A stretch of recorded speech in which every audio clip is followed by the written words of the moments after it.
क्या आप भी सुबह 8 बजे के बाद स्नान करते हैं या उससे पहले करते हैं? तो आपको भगवान विष्णु ने देवी लक्ष्मी और गरुड़ जी को स्नान करने के विषय में जो रहस्य बताया है उसे अवश्य ही सुनना चाहिए। स्नान कब करना चाहिए, कैसे करना चाहिए, स्नान करते समय कौन सा मंत्र बोलना चाहिए, नहाने के पानी में किस दिन क्या डालना चाहिए, तथा स्नान के बाद सबसे पहला काम क्या करना चाहिए जिससे जीवन में सकारात्मक ऊर्जा का प्रवाह बढ़े, दुख दरिद्रता का नाश हो जाए और सुख समृद्धि में वृद्धि हो जाए। स्नान के सभी शुभ फलों को प्राप्त करने के लिए स्नान की सही विधि क्या है?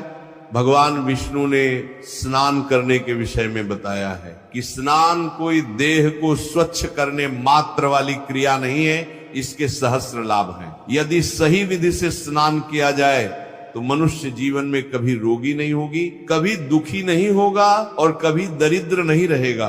तो चलिए बिना देरी के आपको बताते हैं भगवान विष्णु ने स्नान के विषय में कौन सा महत्वपूर्ण ज्ञान देवी लक्ष्मी और गरुड़ जी को दिया है। एक बार क्षीर सागर में शेषनाग की शैया पर भगवान विष्णु और देवी लक्ष्मी विराजमान थे।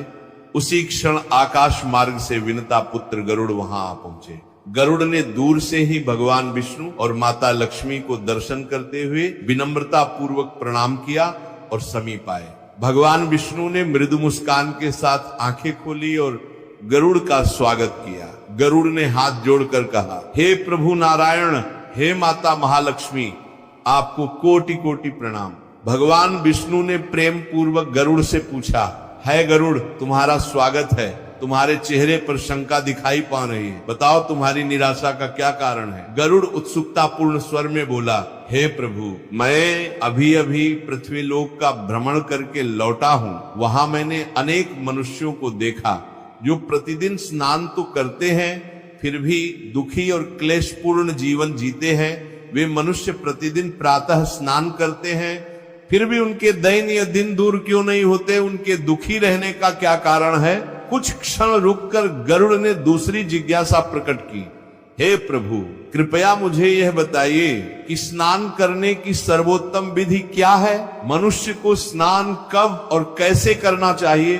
फिर गरुड़ ने माता लक्ष्मी की ओर देखकर कहा, हे माँ लक्ष्मी, पृथ्वी लोक में अनेक स्त्रियां नित्य प्रति स्नान कर आपकी पूजा अर्चना करती हैं, किंतु फिर भी उनके घर में आपका वास नहीं होता। उनके जीवन में दरिद्रता और अशांति बनी रहती है। ऐसा क्यों? गरुड़ के मुख से एक के बाद एक प्रश्न सुनकर भगवान विष्णु मंद मंद मुस्कुराए।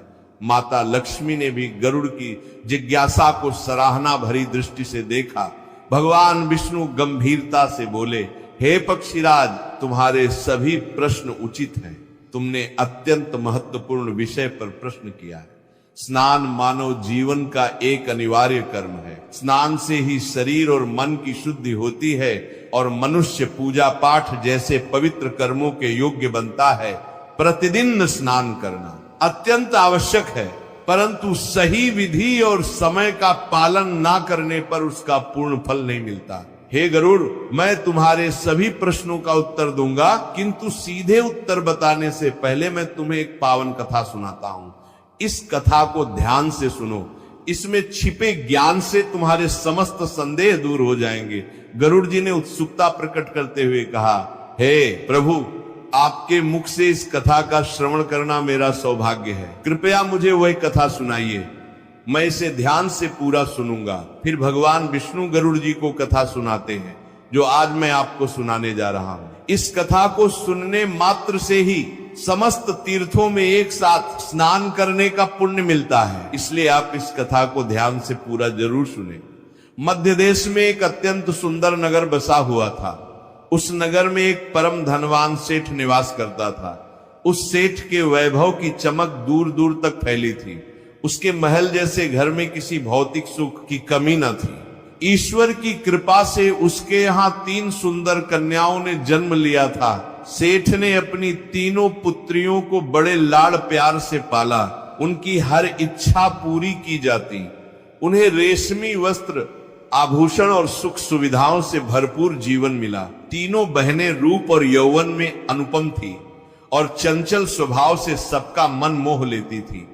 किंतु अपनी संतानों को अपार सुख देने के उत्साह में सेठ एक बात भूल गया। उसने अपनी पुत्रियों को धर्म और शास्त्रों का ज्ञान नहीं सिखाया। वे जीवन के आध्यात्मिक और नैतिक पक्षों से हमेशा दूर रही।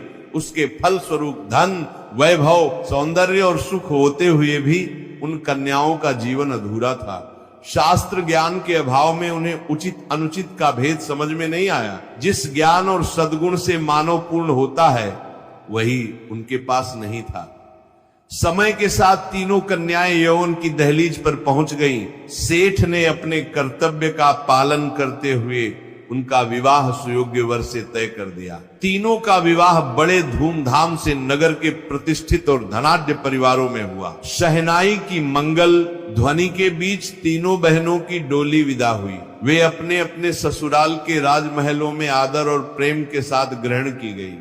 नई दुनिया में कदम रखते ही सास, ससुर और पति ने उनका भव्य स्वागत किया और स्नेहपूर्वक घर की लक्ष्मी कहकर पुकारा। परंतु विलासिता और लापरवाही के चलते उनकी कुछ आदतें बिगड़ चुकी थी। तीनों बहुएं सुबह देर तक सोई रहती, सूर्योदय होने पर भी बिस्तर पर पड़ी रहती। जब उनकी आंख खुलती तो दिन ऊपर आ गया होता था। वे आलस्य से देर से उठती और सुबह जल्दी स्नान करने में उनकी थोड़ी भी रुचि नहीं थी। कई बार बिना स्नान किए ही रसोई घर की ओर चली जाती और भोजन ग्रहण कर लेती। पूजा पाठ तो कभी कभार वो भी बेमन से करती। उनके ससुराल में बड़ी बुजुर्ग महिलाओं ने कई बार उन्हें टोकने का प्रयत्न किया। किसी की सास ने प्यार से समझाया, बेटी सुबह जल्दी उठकर स्नान कर लिया करो, बिना स्नान कुछ मत खाया करो। पर तीनों बहनों ने अपनी सास की बात को अनसुना कर दिया। उन्होंने मुस्कुराकर बात टाल दी और अपने मनमाने शौक पर चलती रही। आलस्य और अनुशासनहीनता उनके स्वभाव में बस चुकी थी। समय बीतने लगा और जल्द ही उन घरों में अशुभ परिवर्तन दिखाई देने लगे। एक के बाद एक व्यापार में घाटे होने लगे। कभी माल की चोरी हो जाती तो कभी बड़ा निवेश डूब जाता। ऋण लेकर भी व्यवसाय संभाले नहीं संभल रहा था। स्थिति यहां तक पहुंची कि उन परिवारों को अपनी जायदाद एक एक कर बेचनी पड़ी। महलों के वैभव को त्याग कर अब वे साधारण झोपड़ी में रहने को विवश हो गए। परंतु वे तीनों बहनें तंगहाली और कष्टमय जीवन सहने को तैयार नहीं थी। झोपड़ी में उनका मन बिल्कुल नहीं लगा। आखिर में वे अपनी ससुराल छोड़कर लौटकर अपने पिता के घर आ गई। अचानक तीनों पुत्रियों को द्वार पर देख सेठ चकित रह गया। परंतु संतानों के प्रति प्रेम में उसने बाहें फैलाकर उनका स्वागत किया। अपनी दुखियारी बेटियों को गले लगाते हुए उसने स्नेह से कहा, कोई बात नहीं, तुम अपने ही घर आई हो। बेटियों के वापस आ जाने से सेठ को आत्मिक शांति मिली। किंतु जल्द ही उसने गौर किया कि उनकी दिनचर्या अब भी नहीं बदली थी। मायके में भी वे पहले की तरह देर से सोकर उठती और बिना नहाए आराम से रसोई से भोजन ले लेती। इधर पिता अपनी ओर आती विपत्ति से अनजान था। कुछ ही समय में सेठ के व्यापार में भी अजीब कठिनाइयां आने लगी। सौदे विफल होने लगे। बाजार में उसकी विश्वसनीयता घटने लगी और धन हानि का सिलसिला शुरू हो गया। दिनों दिन हालत बिगड़ती गई। सेठ सोच में पड़ा था कि ऐसा कैसे हो रहा है। उसके समृद्ध व्यापार में हानि ही हानि क्यों हो रही है। उसे समझ नहीं आया कि यह अनर्थ किस कारण घट रहा है। अंततः हताश होकर सेठ ने ईश्वर का स्मरण किया। रोज की चिंताओं ने उसे तोड़ दिया था। एक रात वह सितारों भरे आकाश की ओर देखकर बोला, हे प्रभु, ये कैसी विपत्ति है। मेरा तो सब कुछ उजड़ता जा रहा है, कोई राह दिखाओ। उसकी आंखों से आंसू टपक पड़े। उस दुख भरी पुकार के कुछ ही समय बाद एक दिन सेठ के द्वार पर एक दिव्य तेजस्वी साधु पधारे। साधु वेशधारी कोई और नहीं, स्वयं भगवान विष्णु थे, जो सेठ की विपदा हरने मानव रूप में आए थे। साधु के रूप में विष्णु के मस्तक पर जटाजूट सुशोभित थी।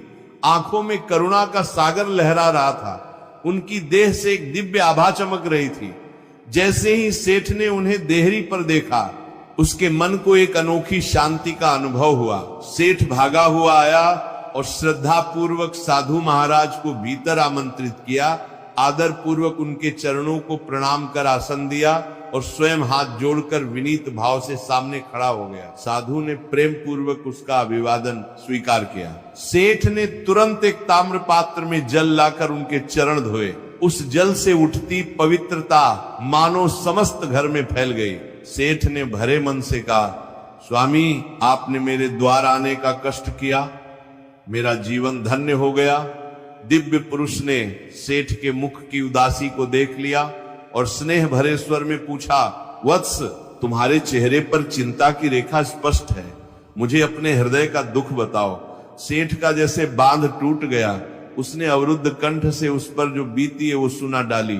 स्वामी, कभी मेरा घर धन धान्य से भरा था, 3 पुत्रियों के विवाह धूमधाम से किए, पर उनके ससुराल में प्रवेश करते ही वहां विपदा आ गई।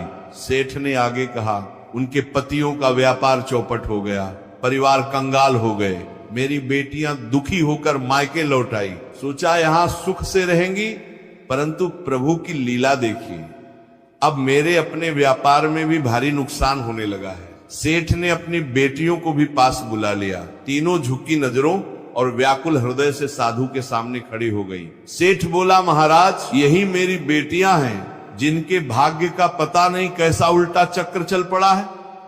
साधु ने ध्यान मग्न दृष्टि उन तीनों पर डाली। कुछ पल में ही उन्हें दिव्य ज्ञान से सब भेद दिख गया। उन्होंने देखा कि उन बहनों के चारों ओर घोर तिमिर का एक नकारात्मक घेरा मंडरा रहा है। वह नकारात्मक ऊर्जा उनका पीछा एक साय की तरह कर रही थी। जहां जाती थी वहीं अंधकार छा जाता था। साधु का हृदय करुणा से भर उठा। साधु ने गंभीर स्वर में सेठ से कहा, वत्स, तुम्हारी इन तीनों पुत्रियों की अपनी ही आदतों ने इनका भाग्य बिगाड़ा है। इनकी आलसी दिनचर्या और अशुद्ध आचरण के कारण ही इनके चारों ओर दुर्भाग्य ने घेरा बनाया है। तीनों बहनें हतप्रभ होकर साधु को निहारने लगी।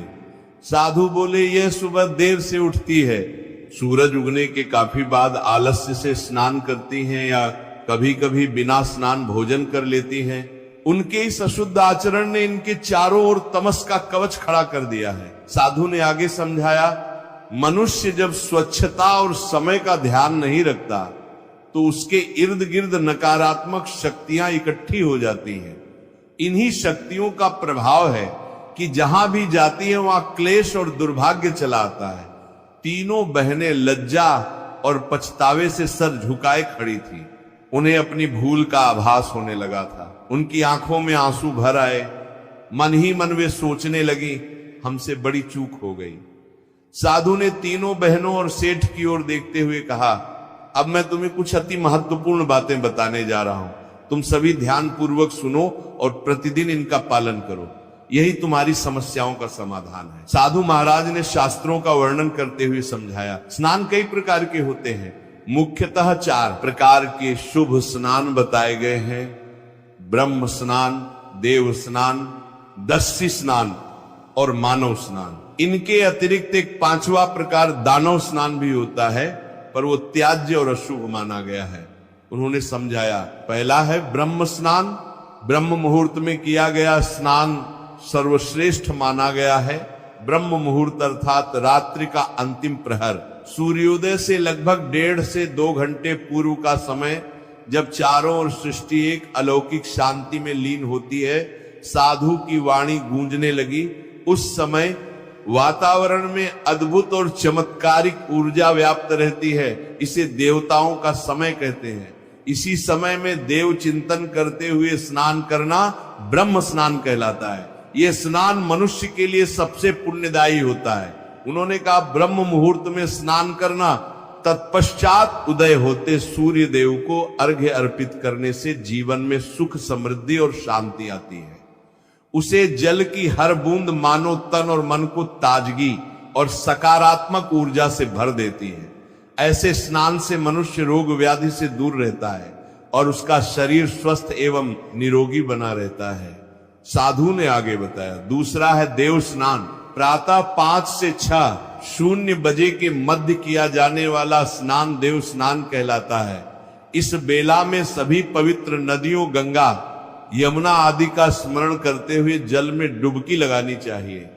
उन्होंने समझाया, इस समय स्नान करने से मानव के शरीर में सकारात्मक ऊर्जा का संचार होता है। जल के प्रत्येक स्पर्श के साथ शरीर की सारी नकारात्मकता धुल जाती है। तन ही नहीं, मन भी शुद्ध और पवित्र हो जाता है। साधु बोले, देव, स्नान का पालन करने वाले के जीवन में धन संपदा की वृद्धि होती है, उसे सभी भौतिक सुख प्राप्त होते हैं और उसके घर में लक्ष्मी जी का वास बना रहता है। साधु ने तीसरे प्रकार का उल्लेख किया। तीसरा है रस से स्नान। सुबह भोर में जब आकाश में कुछ तारे भी चमक रहे होते हैं, उस बेला में जो स्नान किया जाए उसे स्नान कहते हैं। यह भी एक श्रेष्ठ स्नान है जो मानसिक शांति प्रदान करता है। इस समय स्नान करने से चिंताएं और विकार मानो जल के साथ बह जाते हैं और मन निर्मल हो जाता है। साधु ने आगे कहा, चौथा है मानव स्नान। सुबह 6 से 8:00 बजे के बीच अर्थात सूर्योदय के समय या उसके तुरंत बाद जो स्नान किया जाए उसे मानव स्नान कहा गया है। उन्होंने कहा यह स्नान भी शुभ फलदायी माना जाता है। इस समय स्नान करने से शरीर दिन भर ताजगी, स्फूर्ति और सकारात्मक ऊर्जा से भरा रहता है। ये ऊर्जा मनुष्य को हर कार्य उत्साह के साथ करने की प्रेरणा देती है। साधु का स्वर अब गंभीर हो उठा, परंतु यह भी ध्यान रखने योग्य है कि सूर्य निकलने के 2 प्रहर बाद तक भी जो स्नान नहीं करता उसका स्नान दानव स्नान की श्रेणी में आ जाता है। उन्होंने चेताया, सुबह 8:00 बजे के बाद किया गया स्नान अनुचित और अशुभ होता है। उस समय वातावरण में दैवीय ऊर्जा बहुत कम हो जाती है। ऐसे में स्नान करने वाले मनुष्य के तन मन में उत्साह और शक्ति का अभाव रहता है। साधु ने स्पष्ट शब्दों में कहा, जो लोग सूर्योदय के बहुत देर बाद तक आलस्य में पड़े रहते हैं और देर से स्नान करते हैं, वे दिन भर सुस्ती, क्रोध, द्वेष और चिड़चिड़ेपन से घिरे रहते हैं। आलस्य और अशुद्धि के कारण उनके शरीर में नकारात्मक शक्तियां घर कर लेती हैं और उनका दुर्भाग्य उनका पीछा करने लगता है। साधु ने सेठ की ओर देखकर कहा, तुम्हारी ये तीनों पुत्रियां प्रात समय पर स्नान नहीं करती थी, सूर्योदय के बहुत बाद तक सोए रहती थी। इसी कारण इनके ससुराल की सारी समृद्धि नष्ट हो गई और अब इन्हीं की वजह से तुम्हारे घर की लक्ष्मी भी रूठ रही है। तीनों बहनों को अपने गलत आचरण का असली कारण अब समझ आ चुका था। वे रोते हुए साधु के चरणों पर गिर पड़ी। महाराज, हमसे भूल हो गई, हमें क्षमा करें, हमें उचित मार्ग दिखाइए। उनकी आवाज पश्चाताप से कांप रही थी। साधु ने गंभीर स्वर में कहा, अब मैं तुम्हें स्नान के समय बोला जाने वाला एक अत्यंत महत्वपूर्ण मंत्र बताता हूं, इसे ध्यान से सुनो और स्मरण करो। जो भी इस मंत्र का उच्चारण करते हुए स्नान करता है, उसके सभी पाप उसी क्षण नष्ट हो जाते हैं, उसका दुर्भाग्य दूर हो जाता है और उसे अपार सुख समृद्धि प्राप्त होती है। गंगा यमुना चैव गोदावरी सरस्वती नर्मदे सिंधु कावेरी जलस्मिन सन्निधि कुरु। साधु ने मंत्र का अर्थ बताते हुए कहा, इसका भाव यह है कि हे पवित्र नदियों, गंगा, यमुना, गोदावरी, सरस्वती, नर्मदा, सिंधु और कावेरी, आप सब इस स्नान के जल में सन्निधि विराजमान हो। साधु मुस्कुराते हुए बोले, इस मंत्र का उच्चारण करते हुए स्नान करने से ऐसा पुण्य मिलता है मानो मनुष्य ने सभी तीर्थों में स्नान कर लिया हो, सभी पाप धुल जाते हैं और सौभाग्य का उदय होता है। भगवान विष्णु रूपी उस साधु ने स्नान के महत्व की एक कथा सुनाकर और समस्त विधियां समझाकर सेठ और उसकी पुत्रियों को मार्ग दिखा दिया था। तीनों बहनों की आंखों में कृतज्ञता के आंसू छलक आए। उन्हें अपनी भूल स्पष्ट रूप से समझ में आ गई। तीनों ने हाथ जोड़कर साधु को प्रणाम किया और कहा, महाराज, आपने हमारी आंखें खोल दी, अब हम जीवन भर आपके बताए मार्ग का पालन करेंगे। सेठ ने भी नमन करते हुए साधु का हार्दिक धन्यवाद किया। साधु रूप में आए। प्रभु ने प्रसन्न होकर तीनों को आशीर्वाद दिया, सदा सुखी रहो, तुम्हारे घर में पवित्रता और लक्ष्मी का वास सदा बना रहे। सेठ ने पुनः उनके चरण छुए। पल भर में ही वह दिव्य साधु आंखों से ओझल हो गए। सेठ समझ गया कि स्वयं नारायण उनकी सहायता को आए थे। इसके पश्चात तीनों बेटियां अपने अपने ससुराल लौट गईं। इस बार वे नवजीवन के संकल्प के साथ गई थी। उन्होंने प्रभु द्वारा बताए गए स्नान के नियमों का कठोरता से पालन शुरू कर दिया। अब रोज तड़के ब्रह्म मुहूर्त में ही उनकी आंखें खुल जाती। निद्रा त्याग वे तुरंत पवित्र नदियों का स्मरण करते हुए स्नान करती। स्नान के पश्चात उदय होते सूर्य को ताम्र पात्र में जल भर अर्घ्य देती और श्रद्धा से भगवान का स्मरण करती। नित्य प्रातः स्नान से उनका शरीर और मन पवित्र हो गया। जो काली छाया उनके पीछे लगी थी वह धीरे धीरे पूरी तरह मिट गई। घरों का वातावरण फिर से शांत और सकारात्मक होने लगा।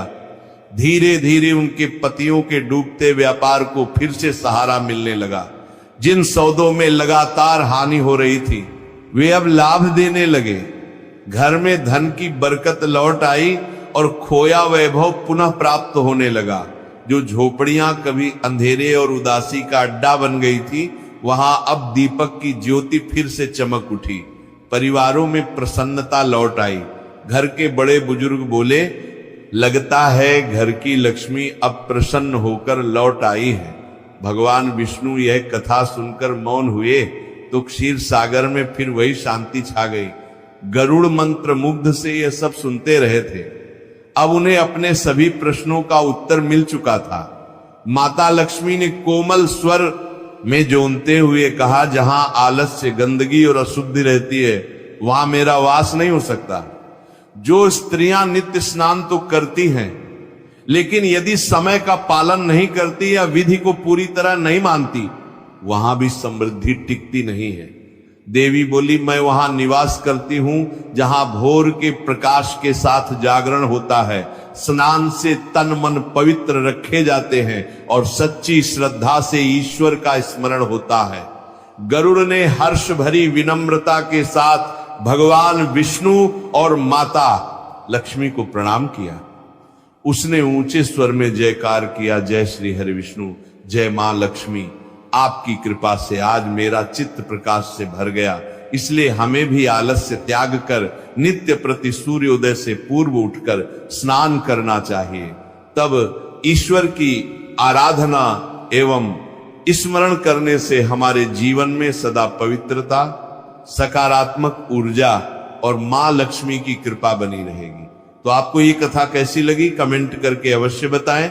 जानकारी अच्छी लगी तो वीडियो को लाइक जरूर करें और चैनल को सब्सक्राइब करना ना भूलें। आप सभी का धन्यवाद।